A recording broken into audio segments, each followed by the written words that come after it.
forças para a Assembleia Nacional. Escreveram um documento chamado Declaração dos Direitos do Homem. Por esse documento, distinções de classe arcaicas foram abolidas e todos os homens considerados como iguais. A Declaração dos Direitos do Homem foi um documento promulgado por uma Assembleia Nacional. Foi redigido em nome do povo, pertencendo à nação. O rei não tinha conhecimento deste documento que declarava definitivamente a tomada do poder pelo povo. Com a nova Assembleia Nacional como sua voz, os cidadãos franceses decidiram mudar tudo em seu mundo. Exigiram uma monarquia constitucional, direitos iguais para todos os homens e justiça sob leis razoáveis.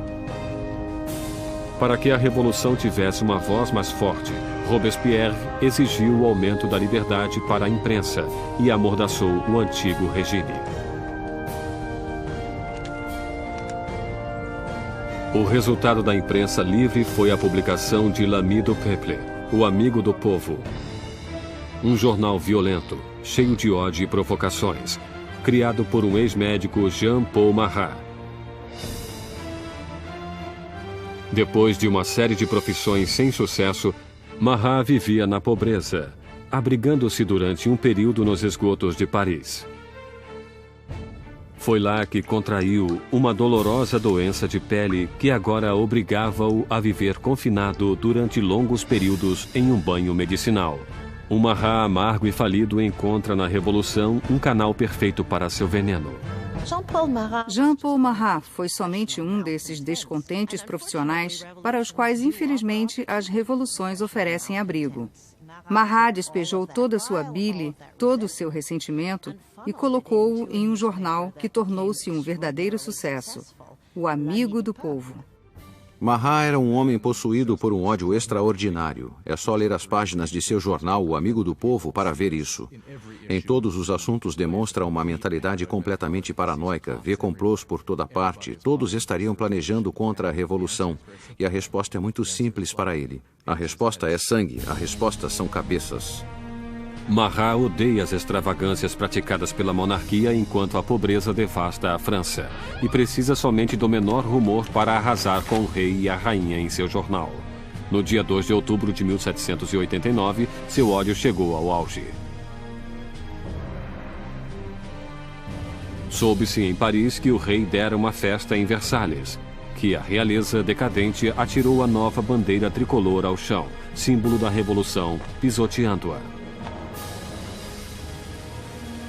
Marat ficou enfurecido, relatou o insulto em seu jornal e fez surgir uma nova ameaça.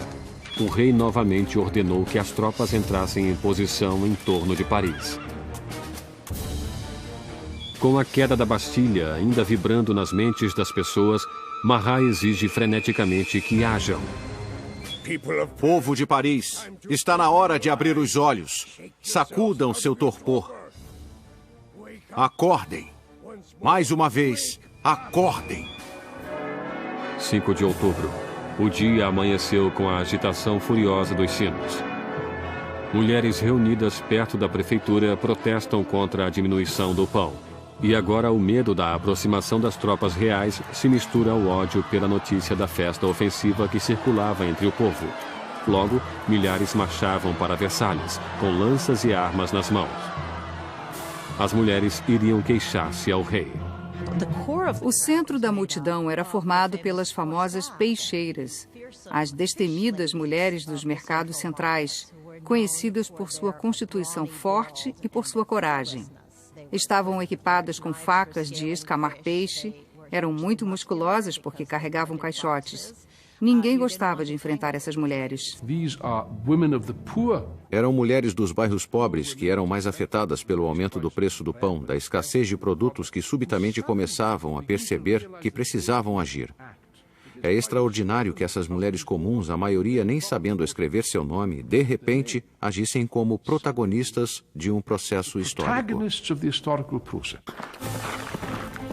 No palácio, a notícia da aproximação das mulheres furiosas chegou às câmaras da rainha. Diz a lenda que foi nesse momento que Maria Antonieta disse a frase famosa que jamais foi dita. Maria Antonieta não disse que comam brioches. Isso é um mito. Ela, infelizmente, talvez nunca tenha nem percebido os pobres de seu país tempo suficiente para fazer tal declaração.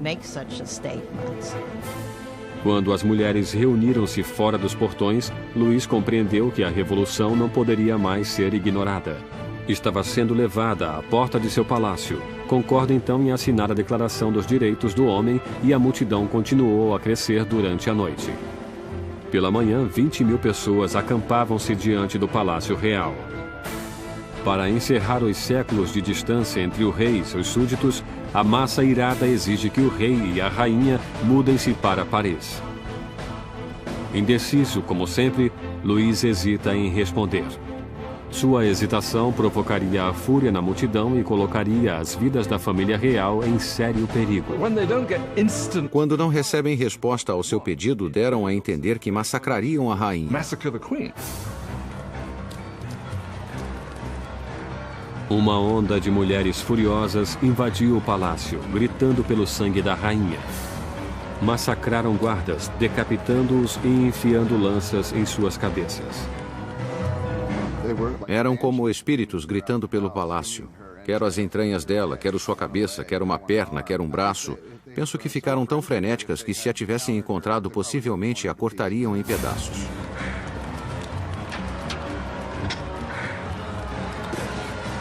Temendo por sua vida, Maria escapa para os aposentos de Luís, poucos momentos antes das mulheres penetrarem em suas câmaras e estraçalharem sua cama. O rei e a rainha estavam à mercê da multidão. E o que ela queria era um pouco de atenção do rei. A única maneira das mulheres acalmarem-se seria a família real concordar em ir para Paris, já que as autoridades estavam em Paris. Seriam forçados a fazer o que o povo queria. 60.000 pessoas avançaram, deixando Versalhes em carroças e vagões carregados de farinha da despensa real. A carruagem foi escoltada até Paris.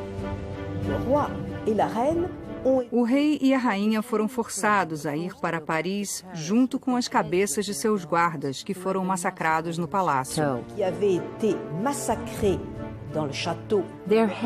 Suas cabeças tinham sido decepadas em um ato de violência inigualável.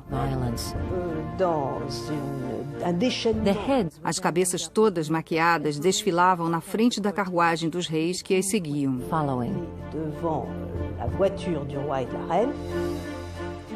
O rei e a rainha deveriam habitar agora o Palácio das Tulherias. Nunca mais veriam Versalhes. Quando a família real mudou-se para Paris, passou a ser prisioneira. Eles sabiam, todos sabiam, havia grandes limites para o que poderiam fazer ou sonhar fazer. Eram os prisioneiros da capital, não havia a menor dúvida. Versalhes ficou abandonada e a Assembleia mudou-se para Paris. O poder agora estava com o povo. A França teria uma democracia, novas leis e uma forma notável e inesquecível de justiça que seria inaugurada no palco revolucionário: a guilhotina.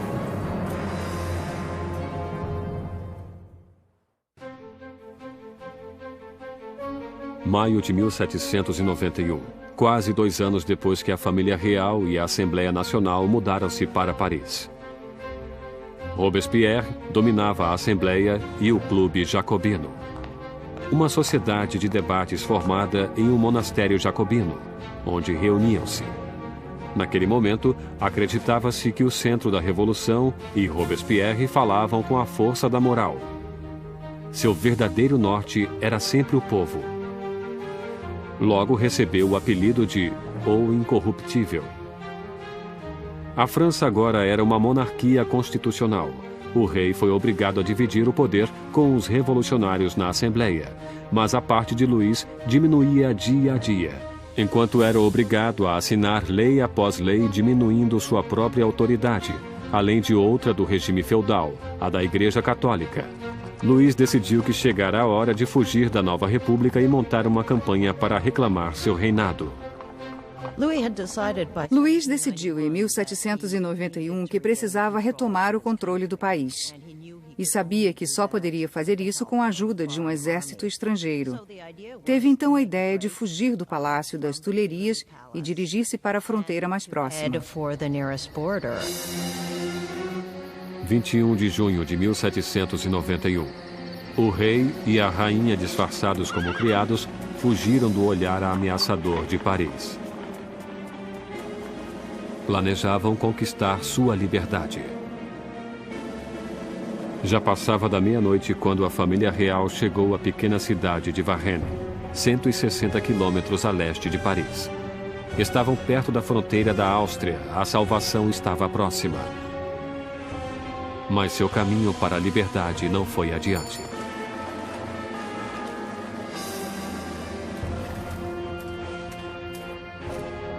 Os rumores sobre a fuga real precederam-nos em Varennes.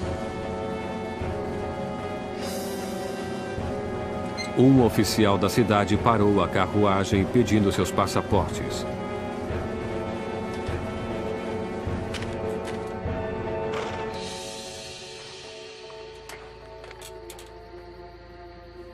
Sua suspeita foi confirmada.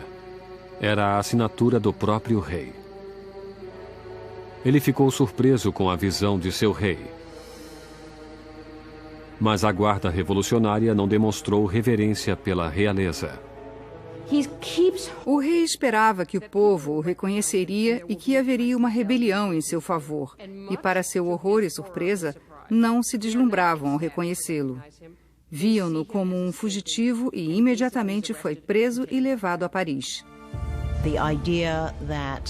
A ideia de que o monarca abandonara seu povo foi psicologicamente catastrófica. Esse acontecimento rompeu o laço entre Luís e seus súditos.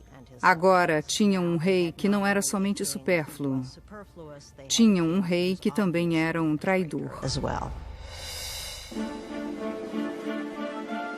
Com a família real oficialmente presa da Revolução, o poder passou de Luís, agora um rei prisioneiro, para os revolucionários na Assembleia. No coração daquele jovem governo revolucionário estava Robespierre. Ele brilha no pódio gritando por liberdade, igualdade e fraternidade.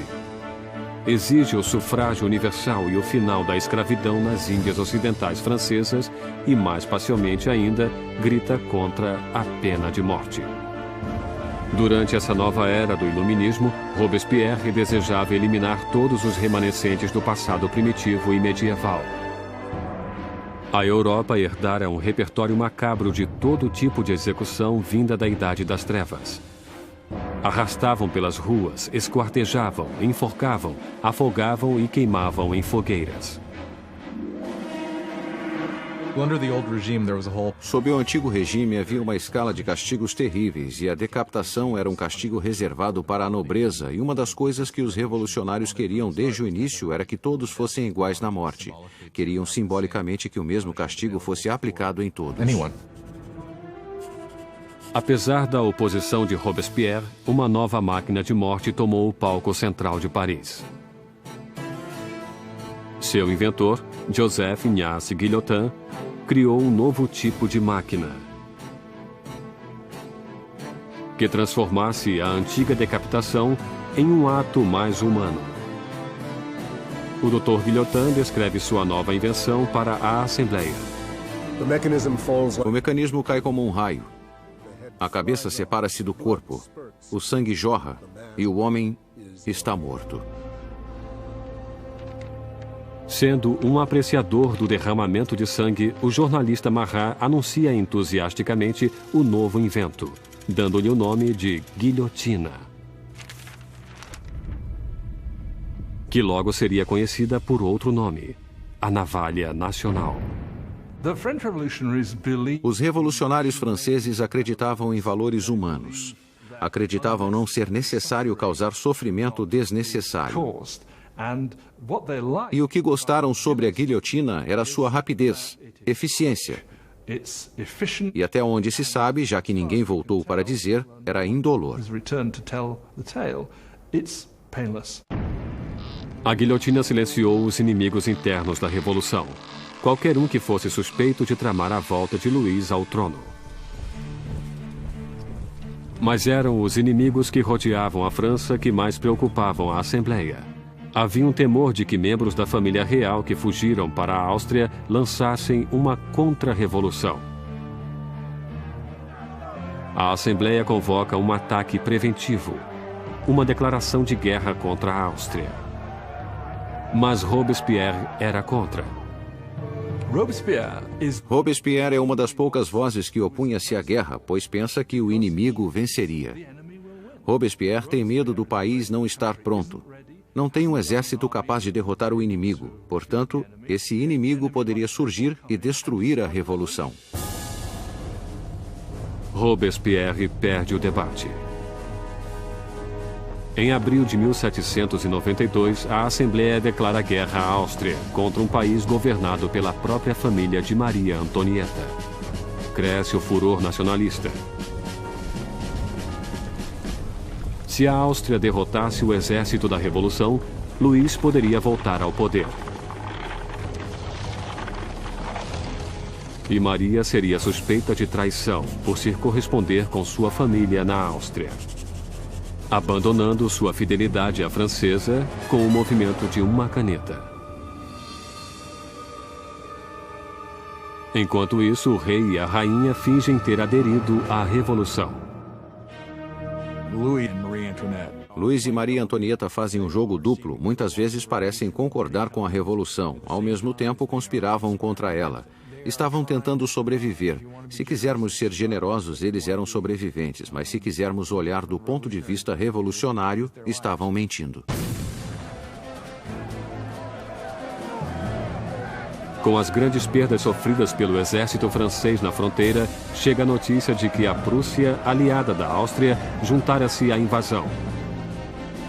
As tropas inimigas são mobilizadas sob o comando do Duque de Brunswick, um general prussiano. A tensão percorre as ruas de Paris. E então, os jornais publicam uma carta do Duque de Brunswick, um manifesto para a destruição de Paris se qualquer mal sucedesse ao rei e à rainha. A confusão espalhou-se. Todos queriam salvar suas vidas. 10 de agosto de 1792, 27 mil cidadãos armados, animados por um ódio indignado, dirigem-se para o Palácio das Tulherias e caíram sobre os guardas do rei em um ataque selvagem. No final do dia, mais de 800 pessoas de ambos os lados estão mortas. O rei foge para esconder-se na Assembleia, mas não existe mais a monarquia. Luís é oficialmente destituído de seu título. Nascia a República Francesa. A lâmina da guilhotina foi batizada com o sangue dos guardas remanescentes de Luís.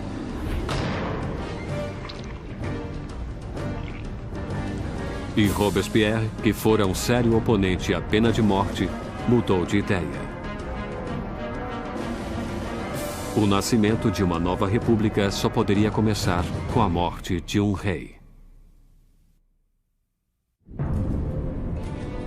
A nova máquina assustadora do Dr. Guillotin está no centro de Paris como um aviso. O castigo para quem desafiasse a lei e a ordem revolucionárias. Batizada há pouco com sangue dos guardas do rei, logo terminaria com a vida do próprio rei. Em agosto de 1792, enquanto o rei e a família real estavam recolhidos na prisão do Templo, Robespierre e seus jacobinos envolviam-se em uma batalha com os moderados da Assembleia, os girondinos, pelo controle do governo nacional. Mas nas ruas de Paris existe um novo movimento político. Como um símbolo de sua rejeição pelas tradições aristocráticas, os cidadãos comuns recusam-se a usar os calções pelos joelhos, ou culotes dos aristocratas. Denominam-se os sem-culotes os que não usam calças pelos joelhos. Os sem-culotes consideravam-se o verdadeiro povo francês. Não eram os mais pobres de todos. Geralmente eram bons artistas e donos de loja, gente desse tipo, pessoas que, pelo menos, afirmavam trabalhar com as mãos. Não usando os calções ou culotes, pois sem-culotes era um simbolismo essencial para os que não eram da aristocracia, não eram pessoas ricas, eram gente comum do povo. Os sans-culottes tomam o controle do governo da cidade de Paris, enquanto os jacobinos e os girondinos agitavam o país da Assembleia Nacional, agora chamada de Convenção. Lutavam com o comando do exército francês, que rapidamente perdia terreno para a Áustria e para a Prússia.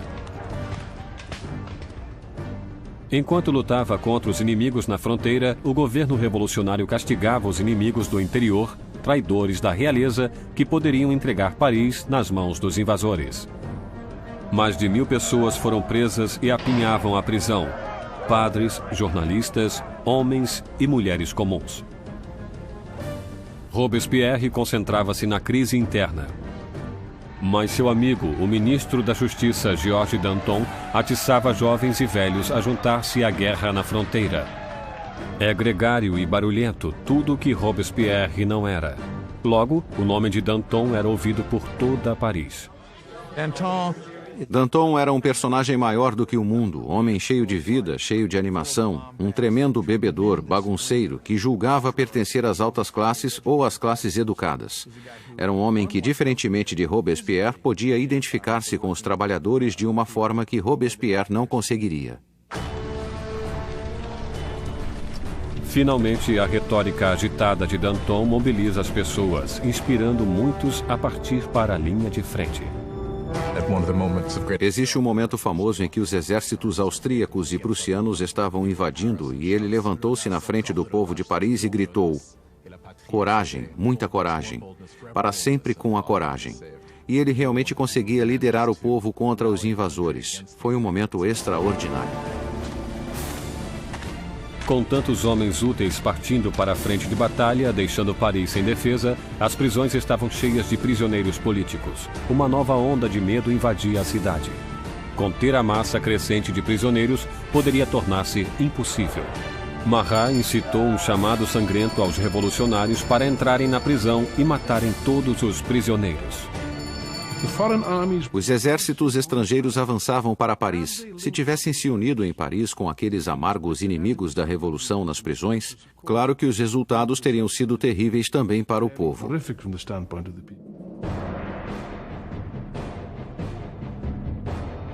Na primeira semana de setembro, chegaram notícias desastrosas da frente de batalha. A Prússia tomara Verdun, uma cidade na estrada para Paris. O inimigo agora estava muito próximo.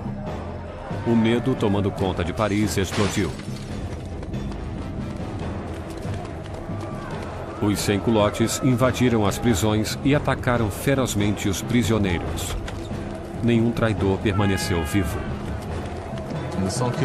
Os sans-culottes invadiram as prisões, particularmente aquelas onde eram mantidos os padres, onde estavam os nobres, os prisioneiros políticos, e iniciaram seu próprio julgamento. Foram rápidos e, obviamente, tudo terminou em carnificina.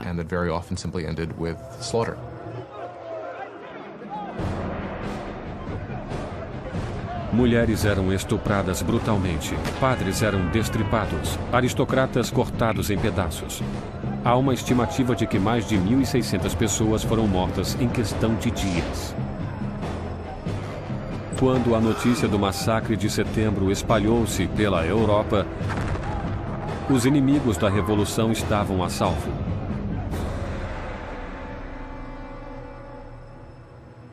Do outro lado do canal inglês, o London Times noticiou a Revolução. São esses os direitos do homem? É essa a liberdade da natureza humana? Os tiranos mais selvagens de 4 patas que percorrem a África inexplorada são superiores a esses animais parisienses de 2 patas. A Revolução tomara uma direção inesperada. Até mesmo Robespierre compreendeu que as coisas foram longe demais, que o povo não podia dirigir uma revolução própria. Precisavam de liderança, de uma mão de ferro. E com o poder de suas palavras, o incorruptível surge como aquele que lideraria a revolução. Robespierre, que lutara por uma monarquia constitucional, agora acreditava que não havia mais espaço para o rei. E tomou uma decisão de momento. A França julgaria seu próprio rei.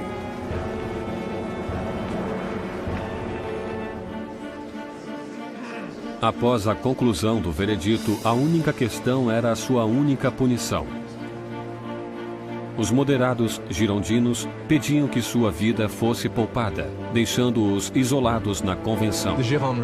Os girondinos cristalizaram-se como uma facção na convenção sobre o debate sobre o rei, pois mesmo desejando uma república não tinham certeza de que o rei devesse morrer. Mas os girondinos foram vencidos pelos jacobinos que queriam sangue. Por que os jacobinos queriam matar o rei? Creio que queriam matá-lo porque, como Robespierre disse brilhantemente, temos que matar o rei para que a revolução viva. Se o rei estiver certo, a revolução estará errada. Em qualquer sistema que tenha existido, só existe uma penalidade para a traição, e esta é a morte. E nesse sentido, se o rei era culpado de trair o país em tempos de guerra, então deveria morrer como traidor.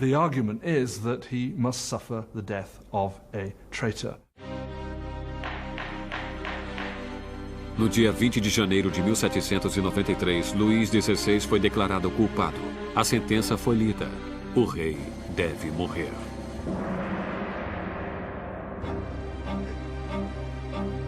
Naquela noite, ele reuniu-se brevemente com a família. Calmo diante de suas lágrimas, prometeu voltar na manhã seguinte para uma despedida final. Não voltou. Não suportaria a angústia de sua família e não queria enfraquecer-se no caminho para a guilhotina. Pela manhã, uma carroça levou Luís para o cadafalso. E ele historicamente encaminhou-se para a lâmina.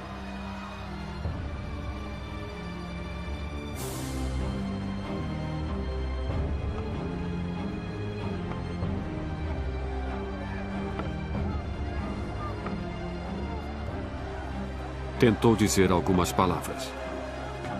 Espero que minha morte seja para a felicidade de meu povo. Eu vivi para a França e temo que sofrerá com a ira de Deus.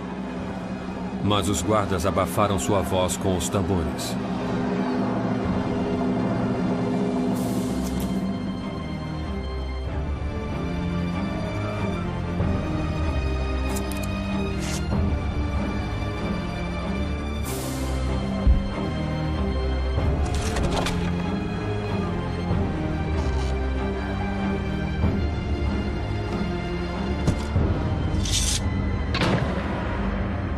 Às 10 horas e 22 minutos da manhã, o homem que fora rei não mais existia. Na prisão do templo, Maria ouviu os tiros de canhão anunciando a morte de seu marido. Desmaiou de desespero.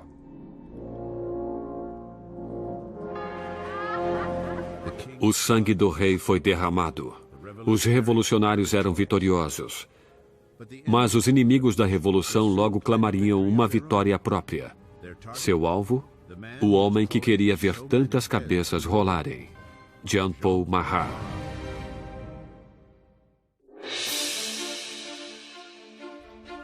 A execução de Luís XVI marcou a vitória dos revolucionários. Quando a jovem nação da República Francesa literalmente nascia do sangue. No final de 1792, os radicais jacobinos, acreditando que a jovem revolução corria o perigo de ser sabotada por traidores, incitavam a revolução por meios cada vez mais violentos. Mas os girondinos, representando o povo do campo francês, queriam diminuir a violência por medo de que ela levasse a uma guerra civil.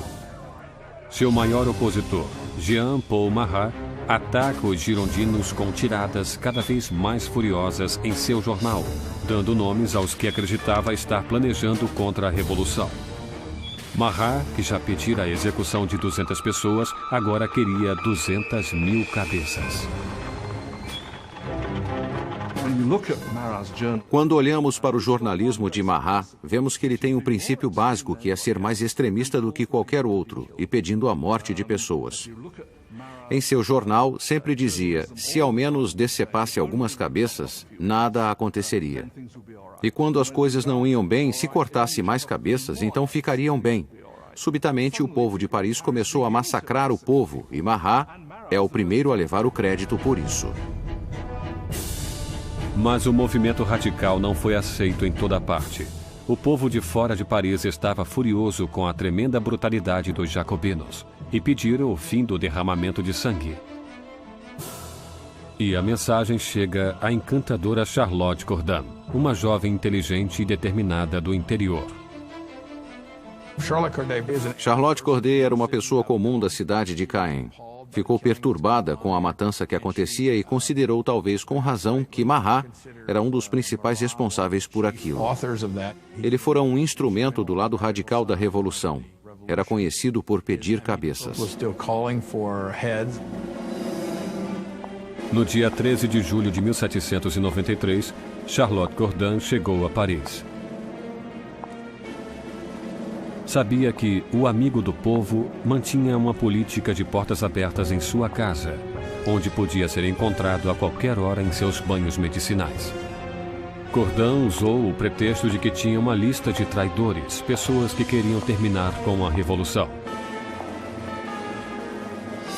Marat pediu a lista, prometendo a Corday que os traidores iriam para a guilhotina no dia seguinte. Ela entregou a lista para ele e puxou um estilete, esfaqueando-o no peito.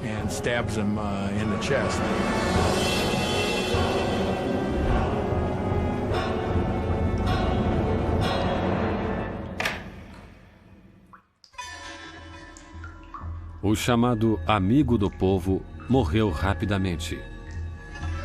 A voz irada de seu jornal calou-se.